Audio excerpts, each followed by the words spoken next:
यहाँ की शांति मुझे हमेशा अपनी ओर खींचती है।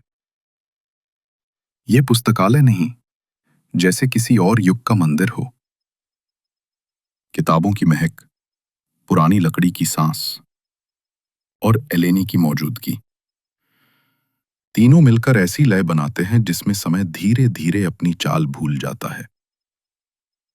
दुर्लभ हस्तलिखितों की अलमारी के पीछे वो अपने स्केचबुक में खोई हुई बैठी है। उसकी उंगलियां कागज पर चलती हैं जैसे कोई प्रार्थना। भौहें तनिक भी नहीं हिलती, एकाग्र, निश्चल। और मैं उसे देखता रहता हूं। हर रेखा, हर साया, हर सांस में कुछ ऐसा है जो मुझे बांध लेता है। हमारे बीच की चुप्पी भारी नहीं, वो सुकून भरी है, जैसे दो आत्माएं बिना शब्दों के एक दूसरे को समझ रही हों। बाहर दोपहर की धूप मेहराबदार खिड़कियों से छन कर आती है। धूल के कण उसके चारों ओर ऐसे नाचते हैं जैसे छोटे छोटे सितारे उसके इर्द गिर्द घूम रहे हों। वो दृश्य इतना शांत, इतना पवित्र कि लगता है खुद समय भी इसे छूने से डरता है। फिर भी मेरा मन शांत नहीं। मुट्ठियां अनजाने में कस जाती हैं, कंधों में खिंचाव महसूस होता है। मेरे सामने बिखरी किताबें, यूनानी, लैटिन, प्राचीन अनुष्ठान, सब जैसे मेरी असफलता पर हंस रही हों।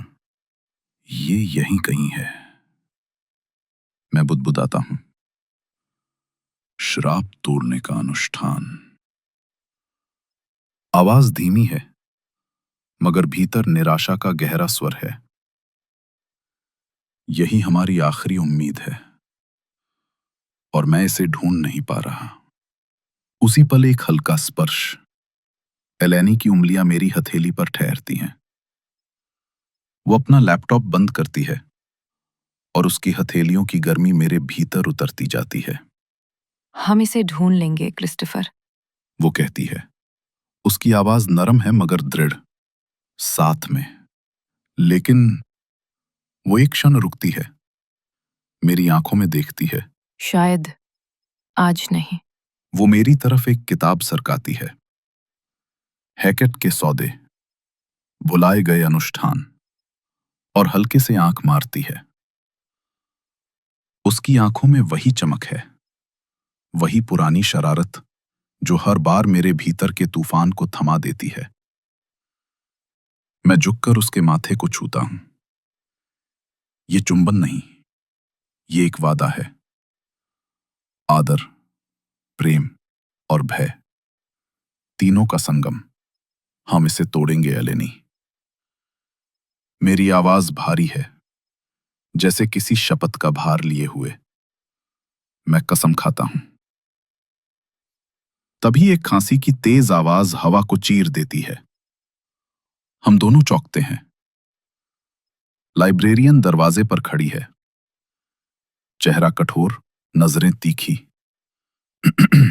अहम, वो गला साफ करती है। दुर्लभ पुस्तकों का सेक्शन केवल फैकल्टी के लिए है। मेरे गाल गर्म पड़ जाते हैं। जी, माफ कीजिए, मैं जल्दी से कहता हूं। हम बस रिसर्च डिस्कशन कर रहे थे। एक कमजोर हास्यास्पद बहाना। क्रिस्टोफर का ऑफिस हमेशा किसी दूसरी दुनिया जैसा लगता है। पुरानी किताबों की खुशबू, कागज की गर्मी और अब उनकी निराशा का भारी वजन। किताबें बिखरी पड़ी हैं। प्राचीन यूनानी और लैटिन के पन्नों पर शब्द तैर रहे हैं, जैसे वे उसकी कोशिशों पर मुस्कुरा रहे हों। दोपहर की धूप खिड़की से अंदर घुस रही है। फर्श पर लंबी परछाइयां बन रही हैं, लेकिन वे भी उसकी उदासी को उजागर कर रही हैं। वो इधर-उधर घूम रहे हैं, बाल उलझे हुए, चेहरे पर चिंता की गहरी लकीरें। बार-बार अपने बालों में हाथ फेर रहे हैं। मैं जानती हूँ, यही उसके भीतर की बेचैनी का संकेत है। ये देखकर मेरा दिल बैठ जाता है। वो अब ज्यादा खुश, ज्यादा जिंदा दिखता है। लेकिन श्राप, वो अभी भी हमारे बीच खड़ा है। मुझे पता है कि वो मुझे देख रहा है। जब मैं उसके पास जाती हूँ तो मेज पर रखा जैतून का फूल मुरझा रहा होता है। ये हमारी जिंदगी में मौत के साए की लगातार याद दिलाने वाली ठेस है। मैं उस अनुष्ठान को नहीं ढूंढ पा रही। हर टेक्स्ट, हर स्क्रॉल अधूरा है। ब्रह्मांड मुझे टुकड़े दे रहा है, कभी पूरी तस्वीर नहीं। और क्रिस्टोफर, वो इतनी जुझारू है, लेकिन कभी-कभी उसकी आंखों में डर दिखाई देता है। वो डर जो उसे फिर से उस अंधेरे में खींच सकता है जहां हमने उसे निकाला था। मैं उसे फिर से वहां जाने नहीं दे सकती। दरवाजा खुलता है, मैं अंदर आती हूँ। हाथ में 2 कॉफी के कप, एक काली बिना चीनी के जैसा वो पसंद करता है, और दूसरा दूध वाला मेरे लिए। ताज़ी कॉफी की खुशबू कमरे में फैल जाती है, धूल और निराशा की स्थिर हवा को काटती हुई। तुम फिर से स्ट्रेस में हो, मैं कहती हूँ, कप मेज पर रखते हुए। अब बस करो प्लीज। वो काली कॉफी उठाते हैं। मैं देखती हूँ कि गर्माहट उसकी ठंडी उंगलियों में फैलती है, उसकी उथल-पुथल में एक छोटी सी राहत देती है। मैं अब रुक नहीं सकता। मैं उसके करीब हूं। मुझे महसूस हो रहा है। तो जवाब जल्दी खोजो। मैं चुनौती देती हूँ, उसके पास झुकती हूँ। मेरी आंखें उसकी आंखों में टिक जाती हैं। चिंता छोड़ो, जीना शुरू करो। उसकी निराशा के बावजूद उसके होठों पर मुस्कान आती है, वास्तविक, थकी हुई मुस्कान। ठीक है।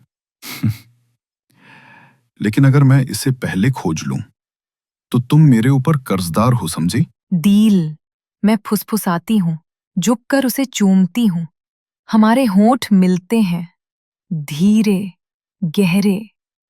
ये जुनून नहीं, साझेदारी है, खामोश समझौता, वादा कि चाहे भविष्य कुछ भी लाए, हम एक दूसरे के साथ हैं। उस पल श्राप कुछ अनजाना सा लगता है, कुछ ऐसा जो हराया जा सकता है, भले ही कुछ क्षणों के लिए ही सही। मैं उस पल को जीना चाहती हूँ। क्रिस्टोफर की गर्माहट, सादगी और बेइंतहा प्यार। आज इस कॉफी और इस चुंबन के साथ मुझे विश्वास है कि हम जीतेंगे, साथ में।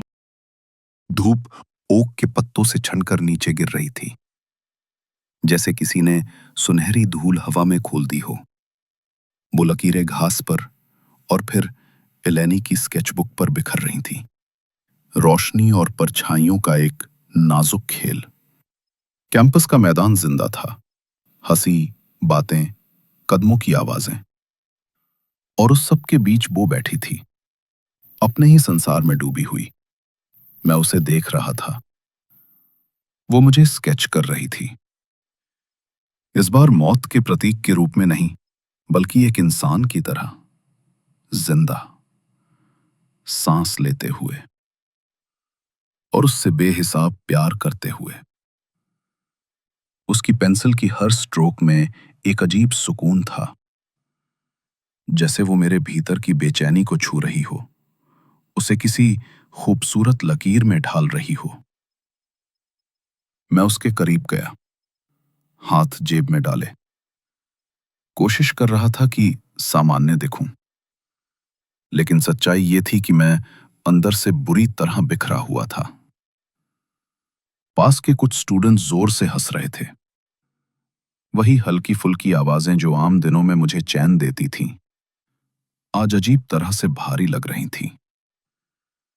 तभी किसी ने पुकारा, डॉक्टर थॉर्न, हैकेट वाले लेक्चर के बारे में कुछ बताएंगे? मैंने पलटकर देखा। कुछ चेहरे मेरी ओर उम्मीद से देख रहे थे। गले में जैसे कुछ अटक गया। वो बस एक मिथक है, मैंने धीमी आवाज में कहा।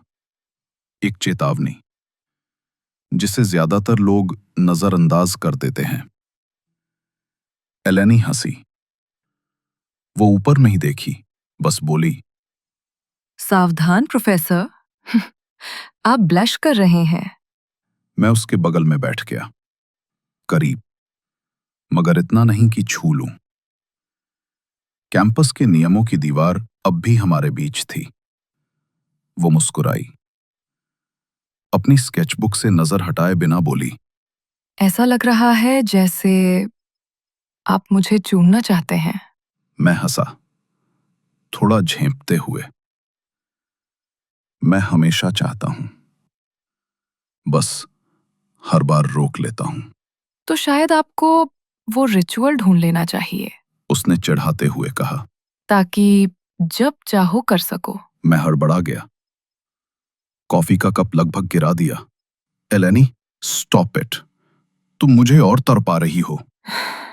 लेकिन आपको तो ये पसंद है। उसने मुस्कुराकर कहा, और उस पल उसकी आंखों में जो चमक थी, उसने मेरी सारी सावधानियां तोड़ दी। हाँ, मुझे यही पसंद है। उसकी बेबाकी, उसकी हंसी, वो जिद, हर चीज जो उसे एलेनी बनाती है। लेकिन उसी पल वो साया फिर लौट आया, वो श्राप जो हमारे बीच सांस लेता है, अदृश्य लेकिन हर वक्त मौजूद। मैंने कॉफी का कप कसकर पकड़ लिया, मेरी उंगलियां कांप रही थीं। दिमाग में वही सवाल गूंज रहा था, मैं ये श्राप कैसे तोड़ूं?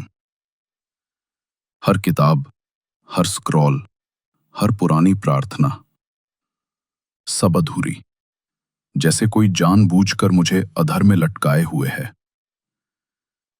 कभी कभी लगता है ये दुनिया मुझे सजा दे रही है, उसे बचा ना पाने की सजा। और फिर मैं उसकी ओर देखता हूं, वो धूप में बैठी है, अपनी ड्राइंग में खोई हुई, इतनी शांत, जैसे उसके भीतर कोई तूफान नहीं। लेकिन मैं जानता हूं, वो दिखने जितनी मजबूत नहीं है, उसके अंदर भी डर है। वो भी हर दिन थोड़ा थोड़ा टूट रही है। ये सोचकर मेरा दिल जैसे कस गया।